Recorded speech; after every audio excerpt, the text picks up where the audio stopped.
اعوذ باللہ من الشیطان الرجیم بسم اللہ الرحمن الرحیم السلام علیکم ورحمۃ اللہ وبرکاتہ۔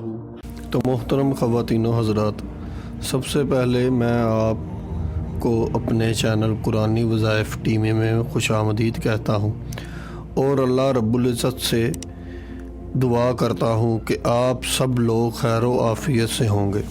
حضرت علی علیہ السلام کی خدمت اقدس میں ایک آدمی حاضر ہوا اور اس نے کہا، یا حضرت، وہ کون سی عادت ہے جو انسان کی دنیا اور آخرت کو تباہ کر دیتی ہے؟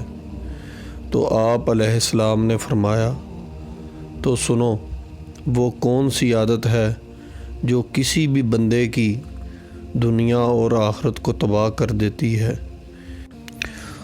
وہ عادت سستی ہے۔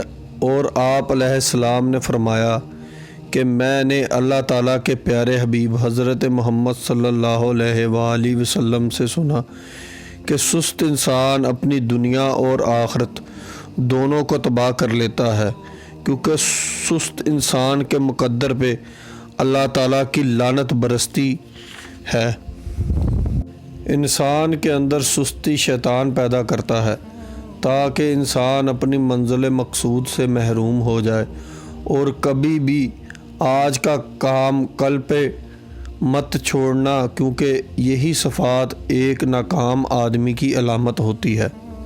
تو اسی کے ساتھ امید کرتے ہیں کہ آج کی یہ ویڈیو آپ کے لیے مددگار ثابت ہوگی۔ لائک کیجیے اگر یہ ویڈیو آپ کو اچھی لگی ہے، تو کامنٹ کیجیے اگر آپ کی کوئی رائے ہے یا سوال ہے، شیئر کیجیے اپنے دوستوں کے ساتھ بھی، اور اینڈ میں ہمارے چینل کو سبسکرائب کرنا اور ساتھ میں بیل آئیکن کو پریس کرنا بالکل بھی نہ بھولیے۔ تو ملتے ہیں نیکسٹ ویڈیو میں۔